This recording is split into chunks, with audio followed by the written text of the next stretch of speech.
Start. ఒకసారి sixth question చేస్తున్నాం మనం. సిక్స్త్ వన్ చూడండి ఒకసారి.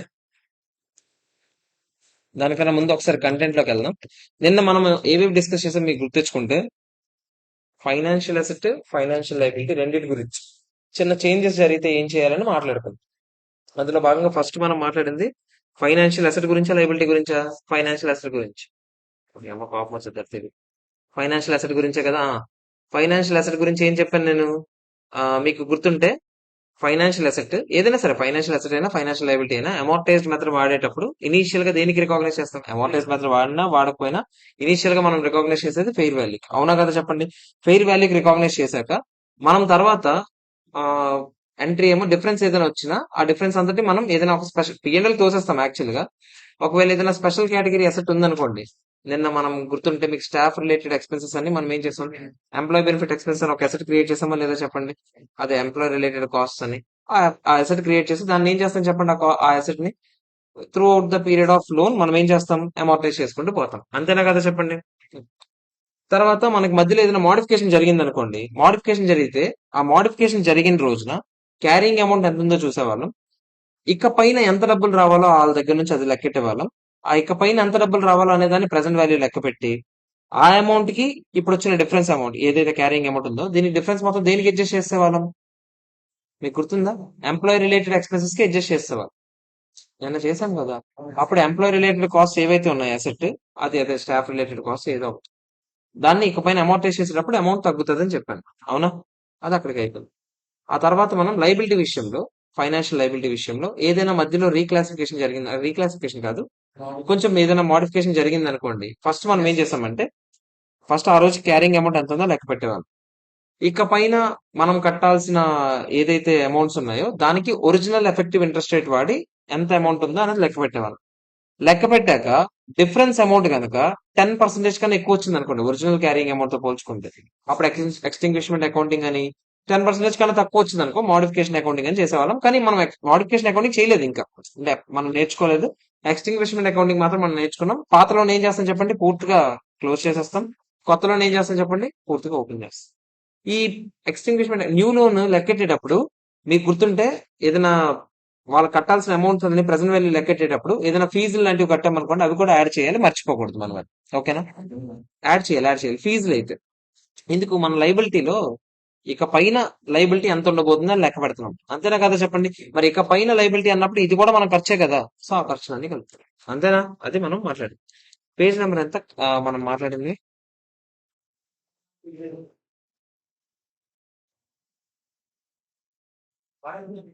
ఆ 147.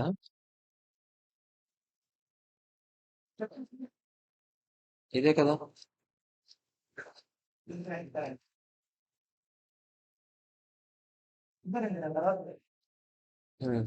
ఫైనాన్షియల్ అసెట్ చేసాం, ఫైనాన్షియల్ లైబిలిటీ చేసాం, అంతే కదా. ఫైనాన్షియల్ గ్యారంటీ ఉంటుంది చూడండి ఎక్కడ. ఫైనాన్షియల్ గ్యారంటీ ఏమైనా ఉందా? ఉంది చూడండి ఇక్కడ. Accounting for financial guarantee. ఒకసారి ఫస్ట్ థియరీ చూద్దాం, దానికి సంబంధించి ఒక క్వశ్చన్ ఉంది, అది చేసేద్దాం. ఓకేనా? So accounting for financial guarantee ఏంటో చూడండి ఒకసారి. Hello hello hello. Okay. So accounting for financial గ్యారంటీలో ఏం చెప్తున్నాను చూడండి. It is an agreement. First financial guarantee అంటే ఏంటో తెలియాలి కదా. It is an agreement in which entity provides guarantee to the lender. Lender అంటే అప్పు ఇచ్చేవాడా, అప్పు తీసుకున్నాడా? ఇచ్చేవాడు. To repay the debt if the borrower defaults. If the borrower defaults అంటే నేను వీడికి అప్పు ఇచ్చాను. అదే నేను వీడికి అప్పు ఇచ్చాను. అప్పు ఇచ్చిన తర్వాత ఈ అప్పు నేను ఒకవేళ ఇవ్వకపోతే ఇంకెవడో ఇస్తానని చెప్పి గ్యారంటీ ఇచ్చాడు. అంతేనా? దీన్ని ఏమంటాం మనం? అదే ష్యూరిటీ. దీన్ని ఏమంటాం మనం? ఫైనాన్షియల్ గ్యారంటీ అని. ఈ financial guarantee by the due to this financial guarantee by the entity, lender agrees to provide the loan to the borrower at normal interest rate. అందరికి ఇచ్చే లోన్ ఇంట్రెస్ట్ రేట్ ఎలా ఉందో అలాగే ఇస్తాడు. వాడి మీద డౌట్ ఉంది వాడికి, మామూలుగా ఎక్కువ ఇంట్రెస్ట్ చార్జ్ చేద్దాం అనుకున్నాడు, కానీ నా మీద నమ్మకంతో వాడికి ఏం చేశాడు? నార్మల్ ఇంట్రెస్ట్ రేట్ కి లోన్ ఇచ్చాడు. Entity shall initially recognise financial guarantee. ఇప్పుడు ఇకపైన ఫైనాన్షియల్ గ్యారంటీ నాకు ఫైనాన్షియల్ లైబిలిటీ అవుతా లేదా చెప్పండి? అవుతుంది. ఎందుకు చెప్పండి? వాడు తీర్చకపోతే ఎవరు తీర్చాలి? ఆటోమేటిక్ నేనే తీర్చాలి. అవునా కదా చెప్పండి? సో అది ఫైనాన్షియల్ లైబిలిటీ అవుతుంది కాబట్టి అట్ ప్రెసెంట్ వాల్యూ మీరు ఏం చేయాలంట? దాన్ని రికాగ్నైజ్ చేయాలి. అది ఎలా ఏంటనేది ఇప్పుడు మనం చూస్తాం. ఎలా ఎంత ఎంత ప్రెసెంట్ వాల్యూకి సార్ రికాగ్నైజ్ చేయాలంటే, at present value of interest savings to the borrower are the period discounted using the interest rate without guarantee. అంటే మామూలుగా అయితే వాళ్ళకి లోన్ 15% ఇచ్చుండేవాడేమో. నేనున్నాననే కారణం వల్ల ఆడికి 12% ఇచ్చాడు. ఎక్స్ట్రా లైబిలిటీ ఎంత తగ్గింది ఆడికి? ఈ 3% ప్రెసెంట్ వాల్యూ లెక్క పెట్టి, ఆ 3% ఇంట్రెస్ట్ అమౌంట్ ఎంతైతే ఉందో దానికి ప్రెసెంట్ వాల్యూ లెక్కెట్టి, అంత అమౌంట్ కి నేనేం చేయాలి ఫస్ట్? ఒక ఫైనాన్షియల్ గ్యారంటీ అనే లైబిలిటీని క్రియేట్ చేసుకోవాలి. అంటే ఏంటి ఇప్పుడు నేను చూపిస్తాను, ఒకసారి చూడండి. ఇప్పుడు ఈ క్వశ్చన్ చదవండి, 6th question. On 1st April Sun limited guarantees 10 lakh loan of subsidiary. Subsidiary ఏదో లోన్ తీసుకుంటే హోల్డింగ్ కంపెనీ ఏం చేసింది? గ్యారంటీ ఇచ్చింది. బ్యాంక్ ఎంతకి ఇచ్చిందంటే లోన్ 8% ఇచ్చింది. ఓకేనా? ఇంట్రెస్ట్ పేమెంట్ జనరల్ గా end of the each year అంటే principal repaid at the end of the loan term. Okay. ఒకవేళ ఈ గ్యారంటీ నేను ఇవ్వకపోయి ఉంటే వాళ్ళకి ఏం జరుగుండేదంట? 11% ఇంట్రెస్ట్ కి దొరికిండేదంట లోన్. అంటే నా వల్ల ఎంత సేవ్ అయింది చెప్పండి? 3% సేవ్ అయింది. 10 lakhs మీద 3% ఎంత చెప్తారా? 10 lakhs మీద 3% ఎంత? 30,000 ఏనా? 30, 30, 30. 3 years కిందనా సేవ్ అయింది, అవునా కదా చెప్పండి? ఈ 30,000 కి మీరు ఏం చెప్పాను నేను? ప్రెసెంట్ వాల్యూ తీసుకురామని చెప్పాను లేదా చెప్పండి? ప్రెసెంట్ వాల్యూ యూజింగ్ బయట రేట్ ఎంత ఉంది? 11% కదా, అవునా కదా చెప్పండి? 11% వాడి ప్రెసెంట్ వాల్యూ తీసుకురండి. 1/1.11 చేశారా? ఎంత వచ్చింది? 11173320 వచ్చింది. అంతేనా కదా చెప్పండి? ఇనీషియల్ గా ఎంట్రీ ఏమయ్యాలి చెప్పండి? నాకు ఒక లైబిలిటీ ఉంది, లైబిలిటీ రికాగ్నైజ్ చేయాలి. టూ ఫైనాన్షియల్ లైబిలిటీ, ఇదైతే పక్క. అంతేనా? మరి డెబిట్ దేనికో చేయాలి కదా. మీకు గుర్తుంటే ఎవరెవరు గ్యారంటీ ఇచ్చారు? Holding company, subsidiary company guarantee ఇచ్చేటప్పుడు హోల్డింగ్ కంపెనీ ఎలా ఆలోచిస్తుంది చెప్పండి? నేను సబ్సిడరీలో పెట్టిన ఒక ఇన్వెస్ట్మెంట్ లాగానే కదా ఆలోచిస్తుంది. మీకు గుర్తుందా? కన్సాలిడేషన్, బిజినెస్ కాంబినేషన్ టైం నుంచి ఏదైనా హోల్డింగ్ కంపెనీ సబ్సిడరీ కంపెనీ కోసం ఏదైనా త్యాగం చేస్తే అవన్నింటినీ ఎక్కడికి పెట్టేస్తున్నాం? ఇన్వెస్ట్మెంట్ ఇన్ సబ్సిడరీ అయినా కాదా చెప్పండి? వాళ్ళైతే ఏమని చూపించుకుంటారు? అసెట్. హోల్డింగ్ కంపెనీకి అసెట్ లాంటిదే, కానీ ఎలాంటి అసెట్ చెప్పేది? సబ్సిడరీలో పెట్టాము, దాని నుంచి వచ్చిన ప్రాఫిట్స్ కి ఇదంతా అసెట్. సబ్సిడీలో వచ్చిన ప్రాఫిట్స్ అనేది నువ్వు ఎంజాయ్ చేస్తావా? సబ్సిడీలో నీకు ప్రాఫిట్స్ రావడానికి రీజన్ ఏంటి? నీకు సబ్సిడరీ కంపెనీలో ఒక అసెట్ ఉందా? ఆ అసెట్ లో అమౌంట్ లో ఇది కూడా కలిపేయండి. అసెట్ అంటే అసెట్ నుంచి రియలైజ్ అవ్వాలని రూల్ ఉందా ఏంటి? ఆ అసెట్ ఇన్వెస్ట్మెంట్ ఇన్ సబ్సిడీ నుంచి నీకు ఫ్యూచర్ లో ఎలా రియలైజ్ అవుతాయి? క్యాష్ ఫ్లోస్ దాని నుంచి వచ్చే ప్రాఫిట్స్ నుంచే కదా రియలైజ్ అవుతాయి. అంతే. ఎవరు కట్టకపోతే మనం కాదు కదా, అవతలోడు. అవతలోడు కట్టకపోతే నా మీదకి వస్తాడు. ఇది ఎవరి గురించి? గ్యారంటీ ఇచ్చినోడు నేను. కాదు కాదు, గ్యారంటీ ఇచ్చినోడు బుక్ లేదు. గ్యారంటీ ఇచ్చినోడు బుక్ లో investment in subsidy to financial liability అని చూపించుకుంటాడు. ఎంత ఎంత సేవ్ చేసాడు వీడి వల్ల అది మాత్రం చూపించుకుంటాడు. ఓకేనా కదా చెప్పండి? ఏంట్రా? ఉంటే ఫీజు ఉంటది, లేకపోతే లేదు. ఫీజు ఇవ్వాలని రూల్ ఉందండి. ఫీజు ఉంటే అప్పుడు మైనస్ చేసుకుంటావు. 73,320 ఉంది అమౌంట్ లైబిలిటీ. నీకు ఏదైనా ఒక 10,000 ఇచ్చాడు అనుకోండి, మైనస్ చేసుకో. మిగతా అమౌంట్ మాత్రమే కదా నీకు కన్నా. 63,300 కట్టాల్సింది కట్టకపోయేది.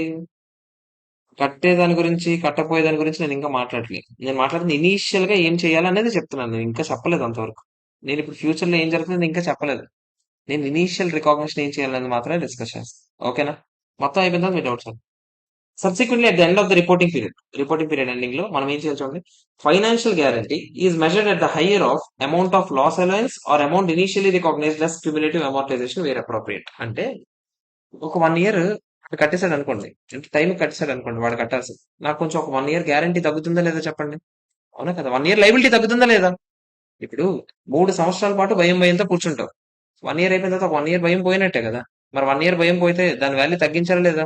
73,320 ఉంది యాక్చువల్ గా, ప్లస్ 11%. ఎంత చెప్తారా? ఎంత? 81 ఎంత వచ్చింది? అదే ఈ రెండు కలిపితే ఎంత? 81, 385 ఏనా? అవునా కదా చెప్పండి?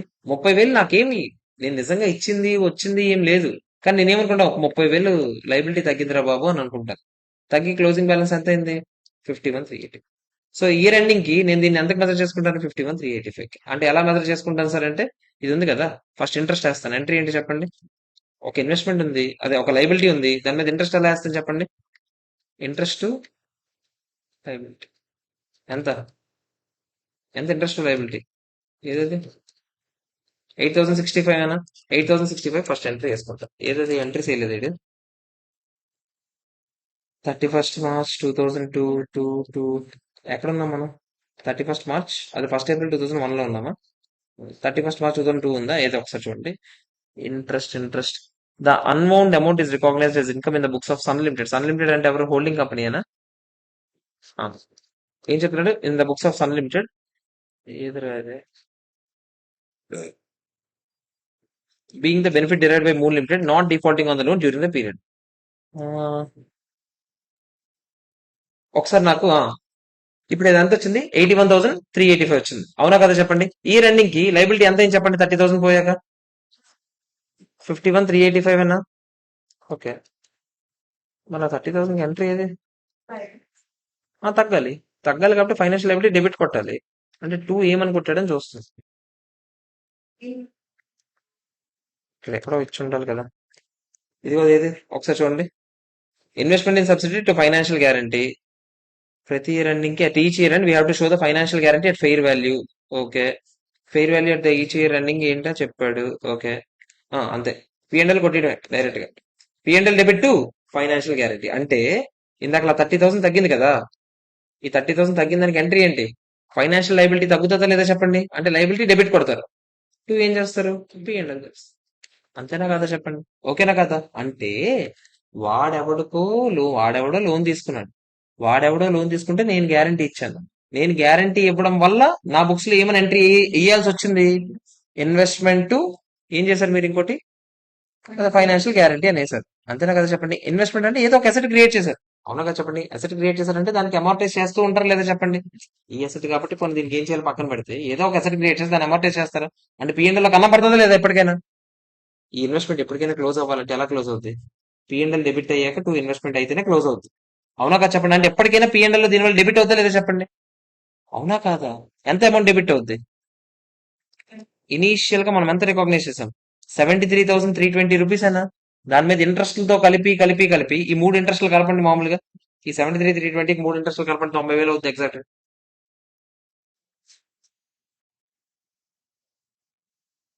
ఎగ్జాక్ట్ 90,000 అవుతుంది చూడండి. 90,000 అయిందా. ఈ 90,000 మరి ఈ రూపంలో ఇంట్రెస్ట్ రూపంలో ప్రతి ఇయర్ పిఎన్ఎల్ అకౌంట్ కి డెబిట్ సైడ్ పడుతున్నాయి. ఇదేమో ఒకేసారి లాస్ట్ లో ఎప్పుడో ఒకసారి పడుతుంది. సో మొత్తం పిఎన్ఎల్ కి ఎంత డెబిట్ పడుతుంది 90,000 పడుతుంది. మన బాధ ఏంటి పిఎన్ఎల్ కి అనవసరంగా మనకు 90,000 పడుతుంది కదా. ఇది పిఎన్ఎల్ క్రెడిట్ కూడా అవుతుంది 90,000 30 30 30 లెక్క. ప్రతి ఇయర్ ఎండింగ్ ఎంట్రీ ఏంటి లైబిలిటీ క్లోజ్ చేయడానికి లైబిలిటీ టు పిఎన్ఎల్ 30 30 30. ఓకేనా కాదా చెప్పండి. అర్థమైందా లేదా. ఒక నిమిషం ఇంకా అవ్వలేదు మొత్తం అయిపోయిన తర్వాత రాసుకుందాం. ఓకేనా. ఇప్పుడు ఒకసారి చూడండి ఆడు ఏం చెప్తున్నాడు. Initial amount recognise less amortisation అంటే 73,320 ప్లస్ 8,065 మైనస్ 30,000 తీసేస్తే ఎంత ఉంది 51,385. The unwound amount is recognised as income in the books of Sun Limited being the benefit derived by Moon Limited not defaulting on the loan. అంటే ఇది ఏ విధంగా benefit అంట moon limited వాడు ఎగ్గొట్టకుండా ఉండడం వల్ల నాకు వచ్చిన బెనిఫిట్ ఎంత అంటే 30,000. వాడు ఎగ్గొట్టుంటే నాకు ఇది పోయిండేది కదా అనే థాట్. ఓకేనా. అందుకే పిఎన్ఎల్ లో నాకు ఎట్ సైడ్ వెళ్ళింది ఇది క్రెడిట్ సైడ్కి వెళ్ళిందా లేదా చెప్పండి లైబిలిటీ టు పిఎన్ఎల్ అనేది. ఓకేనా కదా చెప్పండి. ఇంకా అవ్వలేదు ఆగా. ఇలా ఇలా ఇలా క్లోజ్ అవుతుంది అంతేనా. Carrying amount of the financial guarantee after amortization ఎంత 51,385 కదా ఫస్ట్ ఇయర్ ఎండింగ్ లో which is higher than 12 months expected credit losses. Expected credit loss ఎంత ఇచ్చాడా క్వశ్చన్ లో చదవండి ఒకసారి. క్వశ్చన్ చదవండి ఒకసారి. On 31st March 2002, there is 1% probability that Moon Limited may default the loan. 10 lakhs మీద 1% ప్రాబిలిటీ అంటే ఎంత పోయే ఛాన్స్ అని చెప్పండి. 10 lakhs మీద 1% అంటే 10,000 ఏనా. అవునా కదా చెప్పండి. దీన్ని ఏమంటాం మనం ఎక్స్పెక్టెడ్ క్రెడిట్ లాసెస్ అంటామా లేదా. మీకు గుర్తుందా నిన్న ఇది ఒకటి చేసాం కాన్సెప్ట్. ఎక్స్పెక్టెడ్ క్రెడిట్ లాస్ ఉంటే దాని గురించి ప్రొవిజన్ పెట్టుకుంటామా లేదా చెప్పండి ముందే. అవునా కదా చెప్పండి. పిఎన్ఎల్ కన్నం పెట్టేసుకుంటామా. If Moon Limited defaults on the loan Sun Limited does not expect to recover any amount from Moon Limited అంటే మొత్తం కన్నమే. ఒకవేళ కనుక అంటే సింపుల్ చెప్పండి PNL to provision for expected credit loss అని క్రియేట్ చేసి ఉండేవాడిని ఎంతకి 10,000 రూపాయలకి. అంతేనా కదా చెప్పండి. అవునా కాదా. మామూలుగా అసలు ఈ గ్యారంటీ అనే కాన్సెప్ట్ లేకపోతే నాదే ఎక్స్పెక్టెడ్ క్రెడిట్ లాస్ అనుకోండి. అంటే నేను ఎవరికి అప్పించాను అప్పించినోడు తిరిగి ఇవ్వట్లేదు దాన్నే కదా ఎక్స్పెక్టెడ్ క్రెడిట్ లాస్ అంటాను. దానికోసం నేను ఇదే కదా ఎంట్రీ చేసుకునేవాడిని. నిన్న చేసాం కదా ప్రాబిలిటీ ఆన్ డిఫాల్ట్ ఎంత ఇంటూ 1% ఇంటూ 0.5% అని. ఈ ఎంట్రీ కదా పడుతుంది నాకు. అవునా కదా చెప్పండి. ఇప్పుడు ఆడు ఏమంటున్నాడు నోట్స్ ఇప్పుడు చూడండి. ఆడు ఎంత అమౌంట్ క్రియేట్ చేయమంటున్నాడు చూడండి. ఏదది at each year and financial guarantee దేనికి మెజర్ చేయాలంట ఫెయిర్ వాల్యూకి మెజర్ చేయాలి. ఫెయిర్ వాల్యూ అంటే ఏంటంట higher of present value of remaining future interest savings to the borrower. అంటే ఫస్ట్ ఇయర్ ఎండింగ్ ఇంకా ఎన్ని రోజులు 2 సంవత్సరాలు ఉన్నదా.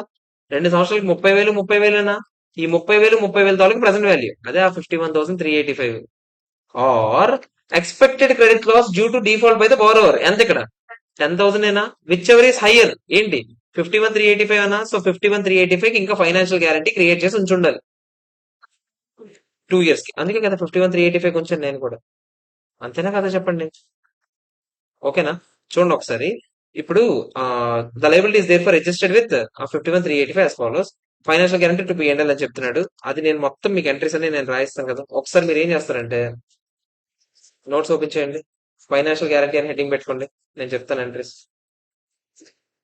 ఫైనాన్షియల్ గ్యారంటీ అని హెడ్డింగ్ పెట్టుకోండి చెప్పరా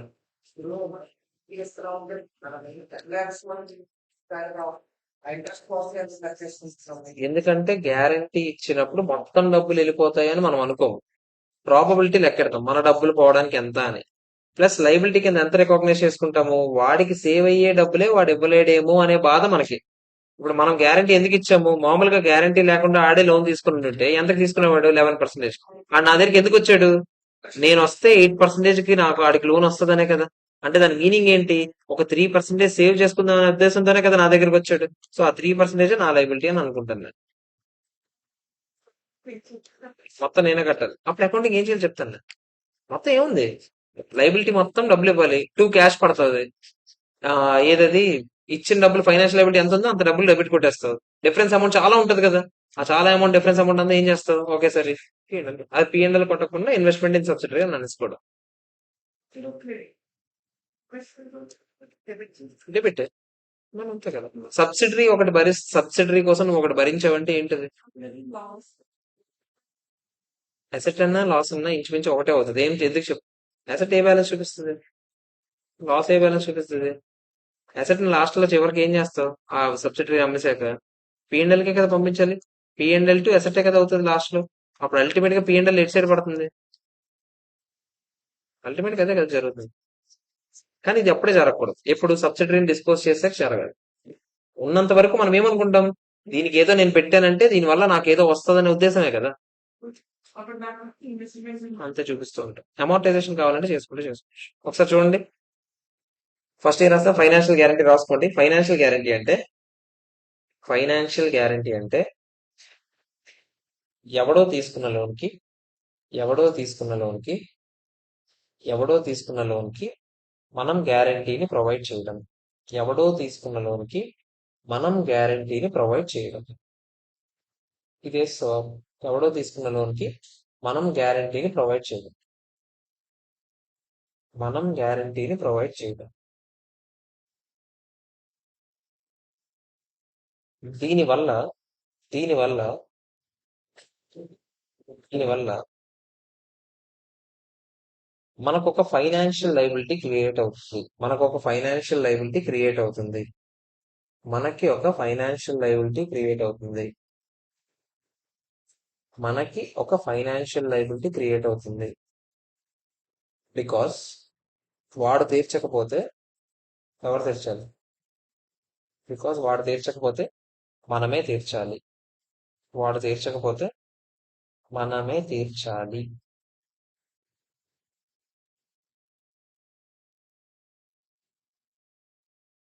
ఓకేనా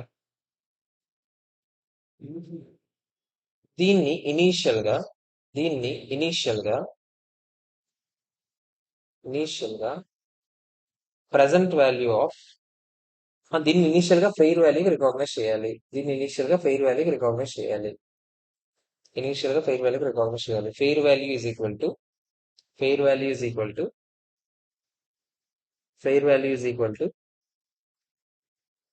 present value of present value of savings to the borrower present value of savings to the borrower due to this guarantee present value of savings to the borrower due to this guarantee present value of savings to the borrower due to this guarantee ఈ guarantee వల్ల ఆడికి ఎంత save అవుతుంది అనే దాని తాలూకు present value ఈ guarantee వల్లే కదా ఆడికి 3% సేవ్ అవుతుంది తగ్గిస్తుంది చాలా తగ్గిస్తుంది అంటే ఇప్పుడు నీకు సింపుల్ ఒకటి నీకు తెలిసినవాడు అంటే బాగా అప్పుడు నువ్వు వాడికి ఇచ్చే రేట్ మారిపోతుంది ఇప్పుడు మీ ఫ్రెండ్ ఎవడో ఉన్నారు సార్ మా ఫ్రెండ్ ఎవరు ఉన్నారు నా క్లాస్ కొంచెం తగ్గించాలని నేను తగ్గిస్తాను లేదు సేమ్ లాజిక్ తెలిసిన వాళ్ళు ఉన్నప్పుడు కొంచెం తగ్గించేస్తాం కదా interest rates.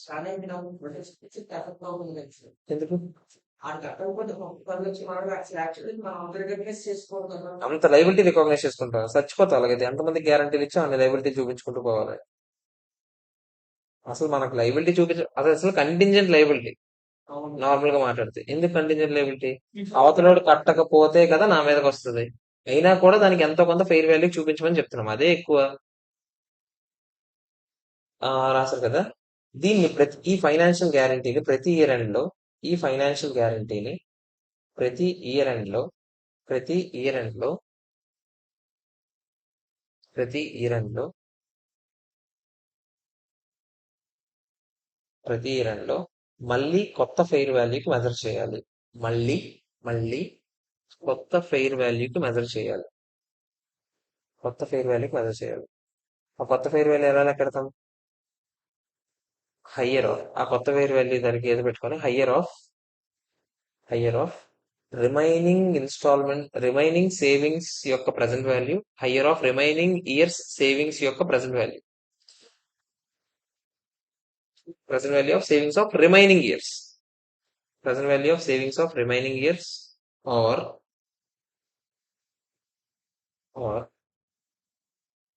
Expected credit loss. For example మీరు ఇక్కడ చూడండి. ఇప్పుడు రిమైనింగ్ ప్రెసెంట్ వాల్యూలు ఎంత లెక్కెట్టాను చెప్పండి? 51,385 అయినా కాదా చెప్పండి? అవునా కదా? మీరు నాకు ఆలోచన చెప్పండి. 51,385 ఉంది కదా. ఒకవేళ కనుక 10% ఎగ్గొట్టడానికి ఛాన్స్ ఉంది అనుకోండి. అప్పుడు 10 lakhs ప్రాబిలిటీ ప్రకారం చూస్తే ఎంత ఎగ్గొట్టడానికి ఛాన్స్ ఉంది? 1 lakh ఎగ్గొట్టడానికి ఛాన్స్ ఉంది. అంతేనా కదా చెప్పండి? మనం ఎంతకు రికగ్నైజ్ చేసాము? 51,385. ఇప్పుడు లైబిలిటీని ఏం చేయాలి? నేను ఇంకా పెంచాలంటే 2 నేను ఏం చేస్తాను? ఫైనాన్షియల్ గ్యారంటీ అని కొడతాను. డిఫరెన్స్ అమౌంట్ ఏం చేస్తాను? P&L excess. ఏది 1 కాదు, నేను అంటున్నాను ఎగ్జాంపుల్ మార్చాను కదా. 10% ఆడు ఎగ్గొట్టడానికి ఛాన్స్ ఉంటే 1 lakh కదా. అవునా కదా చెప్పండి? 1 lakh ఆడు ఇప్పుడు ఆడి తరపున నేను లైబిలిటీ కింద రికగ్నైజ్ చేసుకుని కూర్చోవాలి. కానీ నేను ఎంతకు రికగ్నైజ్ చేశాను? 51,385 రికగ్నైజ్ చేశాను. అవునా కదా చెప్పండి? ఇప్పుడు నేను ఏం చేయాలి? దీన్ని రీమెజర్ చేయాలా లేదా చెప్పండి? ఎంతకు రీమెజర్ చేయాలి?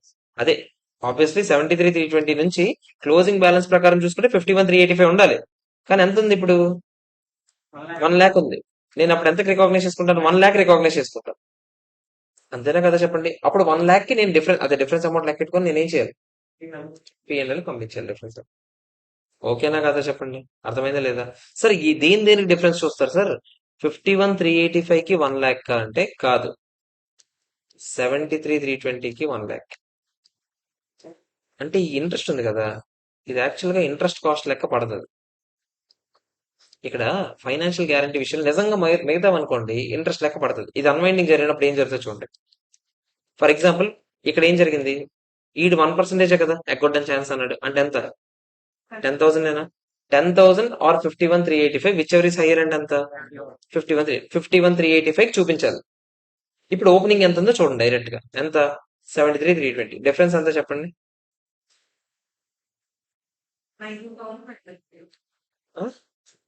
19. 73,320 మైనస్ 51,385 ఎంత? 21,935 అంతేనా కదా చెప్పండి? సో 21,935 లైబిలిటీ అమౌంట్ తగ్గాలి. అంతేనా కదా చెప్పండి? లైబిలిటీ అమౌంట్ తగ్గాలి కాబట్టి నేను ఏం చేస్తాను? లైబిలిటీని డెబిట్ చేస్తాను. 21,935 డిఫరెన్స్ అంతా దేనికి పంపించేస్తాను? P&L పంపించేస్తాను. అంటే ఈ ఇంట్రెస్ట్ టేబుల్ వేసారు కదా సార్, మరి ఆ ఇంట్రెస్ట్ ఎంట్రీలు ఏం పడవు. ఆ ఇంట్రెస్ట్ ఎంట్రీలు ఏం పడవు. నేనేం చెప్తున్నానంటే ఇంట్రెస్ట్ షెడ్యూల్ వేసుకోండి ఎప్పటిలాగానే. షెడ్యూల్ వేసాక క్లోజింగ్ లో ఎంత ఉండాలి చెప్పండి? క్లోజింగ్ లో మీ ప్రకారం 51,385 ఉండాలి, or 10,000 whichever is higher. అంటే ఎంత? 51,385 ఉండాలి క్లోజింగ్ లో. కానీ ఎంత ఉంది ఓపెనింగ్ లో? 73,320 ఉంది. ఈ ఎంట్రీలు మర్చిపోండి, ఇవి ఎంట్రీలు పడవు. 73,320 ఉందా? ఇప్పుడు డైరెక్ట్ గా దీని అమౌంట్ ఏం చేయాలి? నేను ఇప్పుడు తగ్గించాలంటే ఫైనాన్షియల్ లయబిలిటీ ఏం చేస్తాను? డెబిట్ కొట్టండి. డిఫరెన్స్ అంతా దేనితో వస్తుంది? అంతే. ఒకవేళ లైబిలిటీ పెరిగింది అనుకోండి, ఇందాక మనం ఎగ్జాంపుల్ ప్రకారమే 1 lakh అయింది అనుకోండి, అప్పుడు 1 lakh కి దీనికి డిఫరెన్స్ ఎంత చెప్పండి? 1 lakh కి 73,320కి 26,680. దానికి ఎంట్రీ ఏంటో చెప్పండి? P&L డెబిట్ కొడతాను, ఫైనాన్షియల్ లయబిలిటీ కూడా వస్తుంది. ఎంత?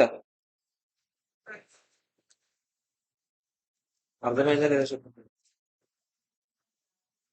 ఏది ఇది ఫెయిర్ వాల్యూకి రీమెజర్మెంట్ జరుగుతున్నప్పుడు కదా, అందుకే డిఫరెన్స్ లన్నీ ఎక్కడ చూస్తున్నాను.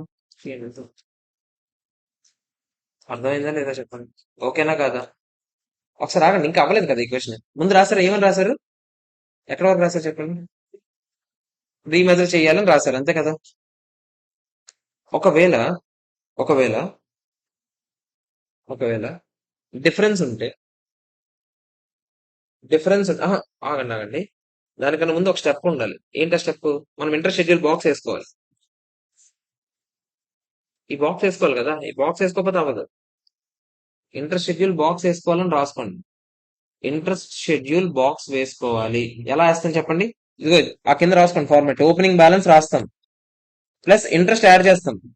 11%, ఎంత పర్సెంటేజ్ అయితే అంత పర్సెంటేజ్, మైనస్ ఇక్కడ ఇన్స్టాల్మెంట్లు అలాంటివి ఉండవు. ఇక్కడ ఏంటి, ఇక్కడ మైనస్ ఏం చేస్తాం, savings due to know default made by borrower.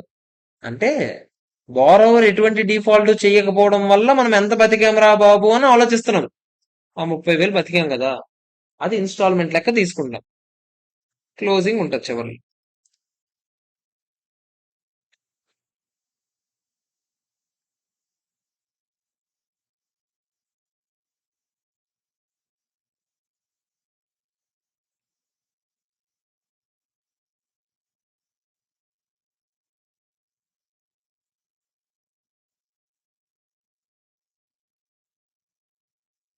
అర్థమైందా?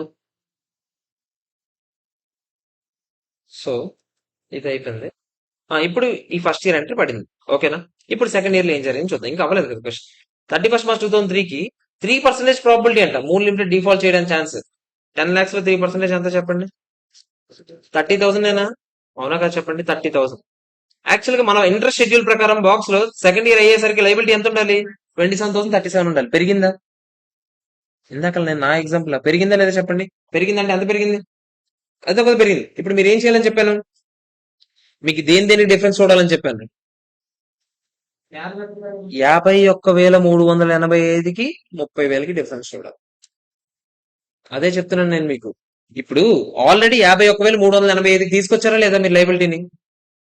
మీరు లైబిలిటీని ఇప్పుడు ఎంతకు తీసుకొచ్చారు ఆల్రెడీ ఫస్ట్ ఇయర్ అయ్యాక? 51,385 తీసుకొచ్చారా లేదా చెప్పండి.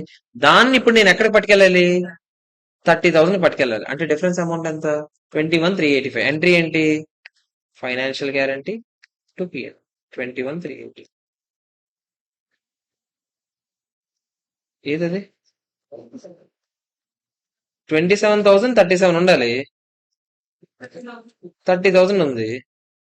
అవును, నువ్వు దీంతో నువ్వు విచ్ ఎవర్ ఇస్ హయ్యర్ అంటే 30,000 రీమెజర్ చేయాలి, అంతేనా కదా. 30,000 రీమెజర్ చేయాలంటే ఫైనాన్షియల్ లైబిలిటీ ఆల్రెడీ నీ బుక్స్ లో బ్యాలెన్స్ ఎంత ఉంది, 51,385 ఉంది. 51,385 30 తీసుకురావాలంటే ఏం చేయాలి, ఫైనాన్షియల్ లైబిలిటీ డెబిట్ కొట్టాలి, 21,385 కి 2 P&L క్రెడిట్ కొట్టాలి. అర్థమైందా లేదా చెప్పండి. ఓకేనా కాదు? ఒకసారి నేను మొత్తం సమ్ము ఇక్కడ రాస్తాను చూడండి. నేను అందుకే నేనే చెప్తా ఒకసారి మొత్తం సమ్. ఫస్ట్ నేను ఏం చేశాను చెప్పండి. ఇనీషియల్ గా నేను ఏం చేశానంటే ప్రెసెంట్ వాల్యూ ఆఫ్ సేవింగ్స్ లెక్క పెట్టాను. Savings due to this, savings to the ఎవరు, సేవింగ్స్ టు బారోవర్. దీని వల్ల సేవింగ్స్ డ్యూ టు నా గ్యారంటీ వల్ల, డ్యూ టు నా గ్యారంటీ వల్ల, నా గ్యారంటీ వల్ల అక్కడికి వచ్చేది అంత 3% అయినా, 10 lakhs మీదనా, 10 lakhs ఇంటూ 3%, ఎన్ని ఇయర్స్, ఫర్ 3 years అయినా, అంటే 30,000 ప్రెసెంట్ వాల్యూ కట్టండి. 30,000 present value factor, present value annuity factor, 30,000 into present value annuity factor ఎన్ని ఇయర్స్ కి, 3 years. ఎంత పర్సెంటేజ్, 11% ఇంట్రెస్ట్. ఎంత చెప్తారా, 70, 320, అంతేనా. ఒకసారి చూడండి, నేను ఇప్పుడు ఒక షెడ్యూల్ వేయాలి. 73,320 ఇనీషియల్ గా వేస్తాను. ఇంట్రెస్ట్ ఎంత చెప్తారా, ఇంట్రెస్ట్ ఎంత, 11% కదా ప్రెసెంట్ వాల్యూ తీసుకొచ్చాను. ఎంత బతికాం, ఎంత బతికామంటే ఏం చెప్పాను ఇది, ప్రతి ఇయర్ వాడు వెళ్లే కొద్దీ, ఒక్కొక్క ఇయర్ గడిచే కొద్దీ నాకు 30,000 బతికామని అనుకుంటాను లేదా చెప్పండి. ఇది క్లోజ్. ఇంట్రెస్ట్ ఎంత చెప్పాను, ఎంత గ్యారంటీ ఇచ్చింది మొత్తం 10 లక్షలకి. గ్యారంటీ మొత్తం 10 లక్షలకి ఇచ్చావు, కానీ మన వల్ల వాడు బతుకుతుంది ఎంత సేవింగ్స్ అనేది మనకి ఇంపార్టెంట్. బట్ ఆ డిఫరెన్స్ అమౌంట్ 30,000 ఎలా వచ్చింది మీకు చెప్పాను కదా. ఇది 10 lakhs ఇంటూ ఆ 30,000 ఎలా వచ్చింది? మామూలుగా అయితే 11% ఇవ్వాలి, నా వల్ల ఎంతకి ఇచ్చాం? 8% ఇచ్చాం. అదే 30,000. ఇది ఎంత చెప్తారు? ఇంట్రెస్ట్ అమౌంట్ ఎంత? 8,065. దీనికి ఏం ఎంట్రీ పడదు, జస్ట్ ఫర్ క్యాలిక్యులేషన్ పర్పస్ అంతే. ఎంత ఉండాలి క్లోజింగ్ లో లైబిలిటీ? 51,385 ఉండాలి. మళ్ళీ ఇక్కడికి వెళ్ళేసరికి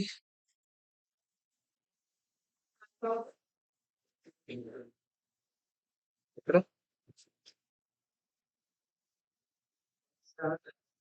27. సేమ్ మళ్ళీ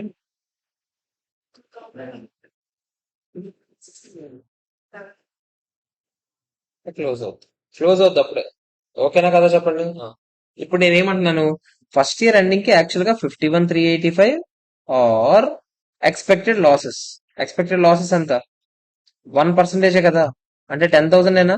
విచ్ ఎవర్ ఈస్ హయ్యర్ అంత ఉండాలి. అంటే ఎంత ఉండాలి? 51,385 మన టార్గెట్. ఇప్పుడు ఎక్కడ ఉన్నాం? యాక్చువల్ గా 73,320 దగ్గర ఉన్నాం. అక్కడ నుంచి ఇక్కడికి రావాలంటే ఏం చేయాలి చెప్పండి? ఫైనాన్షియల్ లయబిలిటీ తగ్గించాలా, టు పిఎన్ఎల్ అని వేయాలా? ఎంత చెప్తారా? ఇది ఫస్ట్ ఇయర్ ఎంట్రీ. ఇంకా ఇంట్రెస్ట్లకి వాటికి ఏమి ఉండవు, ఒకే ఒక ఎంట్రీ. అంటే ఫైనాన్షియల్ లయబిలిటీ నేను చేశాను, నేను 51,385 తీసుకొచ్చాను లేదా చెప్పండి? క్లోజింగ్ బ్యాలెన్స్ ఎంత ఫైనాన్షియల్ లయబిలిటీది? 51,385. అంతేనా కదా? నెక్స్ట్ నెక్స్ట్ ఇయర్ ఏం జరుగుతుంది చెప్పండి? నెక్స్ట్ ఇయర్ యాక్చువల్ గా మళ్ళీ ఎంత ఉండాలి? 27,037 ఉండాలి. సెకండ్ ఇయర్ లో 27,037 ఆర్ ఎంత ఉండాలి? 30,000. విచ్ ఎవర్ ఇస్ హయ్యర్ అయినా, అండ్ ఎంత? 30,000 అయినా కాదా చెప్పండి? 30,000 ఉండాలి. మనం ఎక్కడున్నాము? 51,385 దగ్గర ఉన్నాం. అంటే ఏం చేయాలి? తగ్గించాలి 21,000. ఇదే మ్యాటర్. అర్థమైందా లేదా చెప్పండి? రాసుకుంటారా ఇది? రాసుకుంటారంటే రాసుకోండి.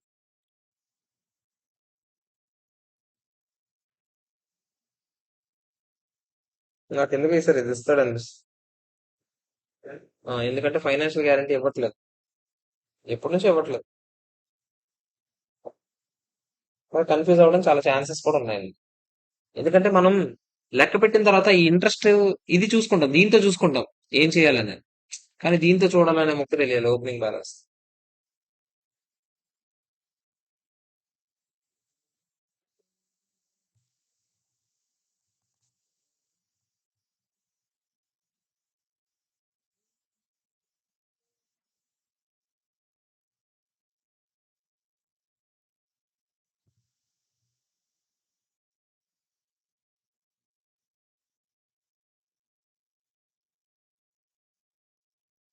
కాసరాజు,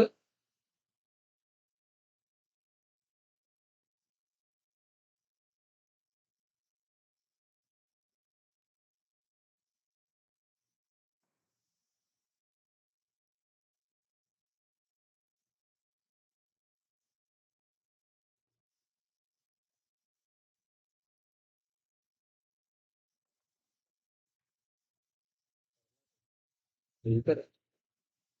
వీళ్ళకి క్లాస్ 7కి ఇప్పుడు వెళ్ళిపోమని చెప్పి వెళ్ళిపోయాడు. ఇంటర్ భవన్కి వెళ్తున్నానని చెప్పి 7 o'clock. ఎవరు?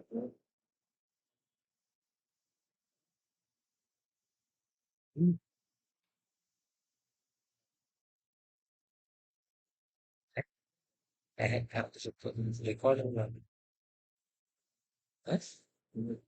విన్ని, ఏ విన్ని? మా విన్ని వాళ్ళ అమ్మ ఏంటి? అమ్మ విన్నీనా? విన్నీనా? సీఎంఏ బాగుంది.